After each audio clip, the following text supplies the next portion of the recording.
He's the man who invented the World Wide Web, a resource that millions of people across the world would literally find indispensable in this day and age. And over 2 decades after he made that seminal communication between an HTTP client and a server through the internet, Sir Tim Berners-Lee continues to do pioneering work in how users across the world use the World Wide Web. Sir Tim Berners-Lee, thanks very much for joining us here on Headlines today. The first question a lot of our viewers would like to know is, 20 years after you made that first communication, at that point when you were making that communication, did you imagine at all that the World Wide Web would evolve into the monumental resource that it is today? Well, of course, we couldn't back then imagine what it would be like today. But I did call it the World Wide Web. It was supposed to be something on which you could put anything. The idea that more or less everything would end up on it was would have been beyond our dreams. But it's designed to be a very open space in which anybody can put anything, and the excitement, that diversity that comes from the tremendous amount of innovation that's going on out there, creativity. Net neutrality is something that you're doing a lot of work on. You're researching it. You advocate a lot of net neutrality. You're involved in a lot of groups that advocate net neutrality. There are several countries in the world, as you well know, that have issues with the unfettered access to the World Wide Web, the resources in the web. China is one of them. There are other countries. Even the Indian government has at various points of time considered controlled access to various resources that are available on the web. How do you view this sort of thought process of governments across the world, that parts of what exists on the World Wide Web should be controlled? Well, I think there's on one end of the scale, there's a justified fight against terrorism and against serious unorganized crime, where in fact if a government can have access to the internet, then that can be sometimes a very necessary tool. But on the other side, there's censorship. If a government uses censorship for political purposes, for example, or uses their ability to spy on the internet to find out who belongs to which party, or it's not just governments either. The threats to the openness of the internet, they come from large governments, and also they come from large companies. Because now we use the web for so many things. People think of e-commerce, but also you think of there's also e-health, but also social networking, a lot of our social lives, because it's such an intimately connected to the way an individual connects with the world. Really, it has to be open. They have to have what's now becoming thought of in many places now as human right, to be able to connect to anyone. If I connect to the web, I should be able to connect to any legal content. I should be able to connect to any other person. And we should start thinking about that as a human right. Do you see a time when the World Wide Web won't just be a luxury resource, but will be accessible everywhere, and in that sense, a real human right?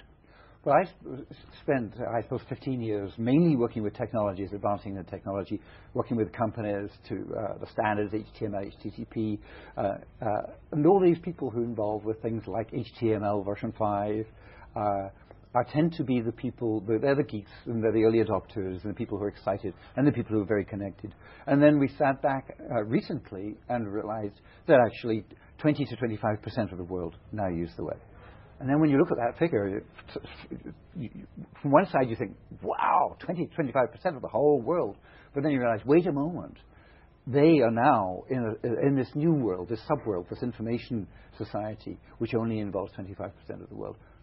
Doesn't that mean we have a huge duty to the other 75% to see find out what is it that we can do which will help them get online and become part of that information society as quickly as possible? One of the most prominent recent uses of the World Wide Web and resources on the internet that we've seen is in the Arab world, the revolutions that we've seen, where we've seen these movements actually utilize resources on the web to mobilize resources, mobilize people, communicate, and get information out to the outside world. Do you believe technology is now an indispensable part of political movements, political processes across the world? We've seen it happen in political campaigns in the West as well. Resources in the web, are they now completely interlinked with how politics is done now? Yes. We heard about it yesterday, saying without he said from his point of view, without the internet, the revolution would not have happened. I think it's not just, but it's not just revolutions. it's not enough just to use the internet for a revolution. You have to realize that for our democracy, we have to learn how to use the World Wide Web as a tool so that we can make the most efficient democracies. While we break down those barriers, and while 25% of the world has access to the internet, 75% doesn't, as someone who does a lot of work about how the internet works, how the web works, how people use the web standards, and things like that, is there a sense that there would be absolute disaster if the World Wide Web were to, black out for a few days maybe? What would happen to the world if the World Wide Web or the internet were to collapse completely? Well, I think people... Considering the dependence on it. I think people have started asking that question,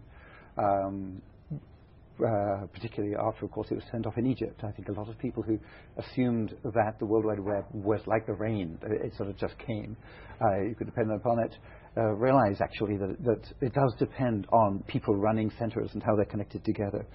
One of the original designs of the reason it's called a net and not a tree is that it's connected, it is connected as a network. And the idea of being connected in a network is that the internet should not go down if one node goes down. But we need to make sure that this decentralized way in which it's designed, so there's no one control center, is actually reinforced. And I think maybe we need to look at the way it's designed so that that won't happen. Because yes, surely, if the internet were to go down, the economic effect immediately will be huge. And also, a lot of people now use the internet, for example.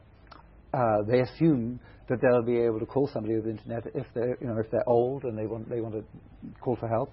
They maybe now assume that they can do that over the internet. There are also more and more essential services which are happening over the internet. So it's become very, very, very crucial. Do you think the internet, the World Wide Web, should be governed at all by an agency, or do you think self-regulation is the only way that it can actually efficiently be governed?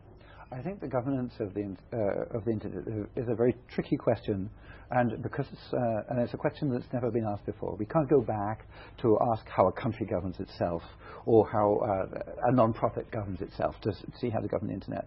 We've got to find something completely new, and I think that will be a really interesting international dialogue over the next decade, probably. Do you think privacy issues, violations are inevitable on the World Wide Web?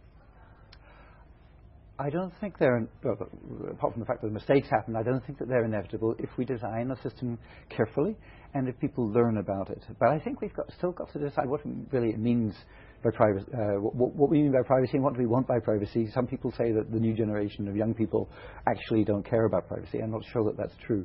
But I think certainly when you use a lot of websites, when you go to the website and you type something in, I don't think it's as obvious as it should be who's going to be able to see the information you're typing in. So I think we have to work on making better programs, making better websites. And we've, in fact, at the World Wide Web Consortium, the consortium of companies which advance the technology, we've had recently a lot of workshops about privacy. So there's a lot of discussion about maybe introducing new technology. In the next couple of years, maybe in the next 3 years, the foreseeable future, if I were to ask you to put it down to 3 things that we can expect to see happen on the World Wide Web, 2 or 3 things, what would they be?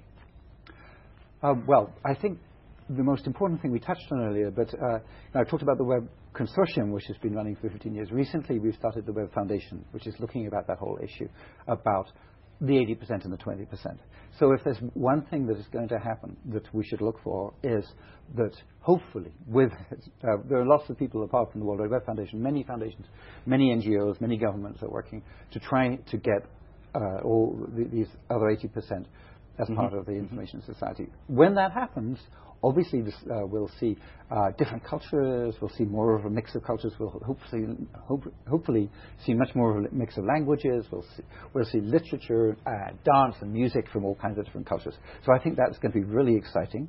I think it's going to obviously, though, also mean that we have to be careful about having webs that are divided very much between cultural groups.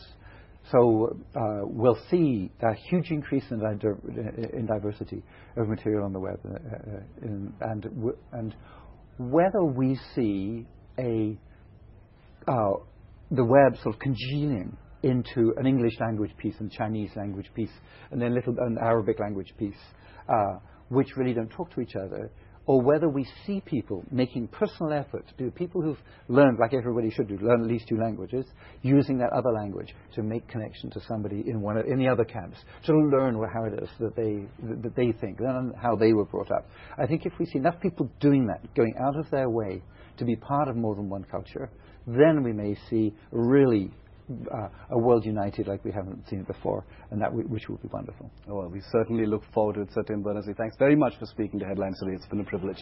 Privilege is mine.